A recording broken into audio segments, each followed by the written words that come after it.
Hey everyone, I'm Drex, and this is the 2 Minute Drill where I do three quick stories twice a week, all part of one great community, the 229 Cyber and Risk community here at This Week Health.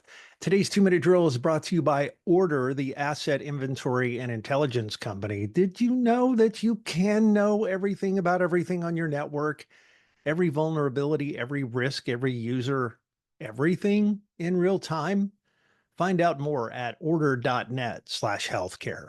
Thanks for joining me today. Here's some stuff you might want to know about.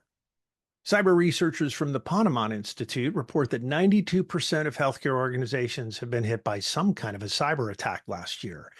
Supply chain attacks or third party partner attacks have proven to have an outsized effect on health systems so far in 2024. 68% of organizations in the study had to deal with supply chain attacks, and 82% of them said that there was some kind of disruption to patient care as a result. And when patient care is affected, about half of the respondents reported disruptions like poor patient outcomes because of delays in treatment or tests, increased complications from procedures, and longer lengths of stay. And most surprising, 28% say patient mortality rates increase, and that was up 21% over the previous year's report. I'm just scratching the surface. Take a look at the story from Healthcare Innovation. It links to the report, and you'll find it at thisweekhealth.com/news. By the way, 69% of those in that study said they experienced a cloud-based compromise, making cloud the most frequent kind of attack for the third consecutive year. And if you want to find out more about whether or not you have your ducks in a row on cloud, I'm hosting a webinar next Tuesday on cloud security. You and your team won't want to miss it. I'll put a link to the registration in the comments below. And speaking of third-party risk, check your partner inventory. Medical billing and coding company Griffin, spelled Gryphon, Griffin Healthcare has reported a breach involving nearly 400,000 patient records.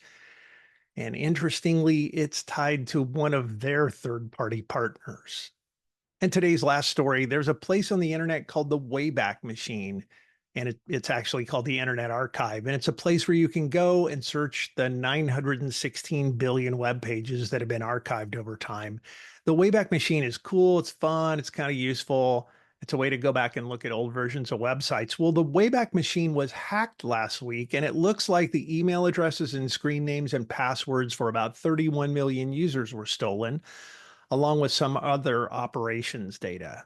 You may not be a Wayback Machine user, but I tell this story because when stuff like this happens, it's always a good reminder to never reuse your password. Because in this case, the bad guys now have an email address that you use and a password that you've used.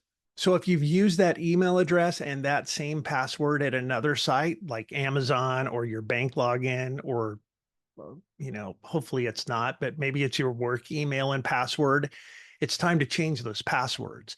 Cyber thugs have invested in their own analytics departments in a really big way, and you can be sure that they're out there crosswalking those email addresses with other data that they've stolen or other breaches that they've purchased off the dark web, trying to find a match so they can go try to use that reused password. So don't reuse passwords, and turn on multi-factor authentication for anything that's important. I know I keep saying that. Today's 2 Minute Drill was brought to you by Order. Do you really know who all your devices are talking to? You can bring some order to your enterprise. Find out more at order.net. That's ORDR, order.net/healthcare. That's it for today's 2 Minute Drill. Thanks for being here. Stay a little paranoid, and I will see you around campus.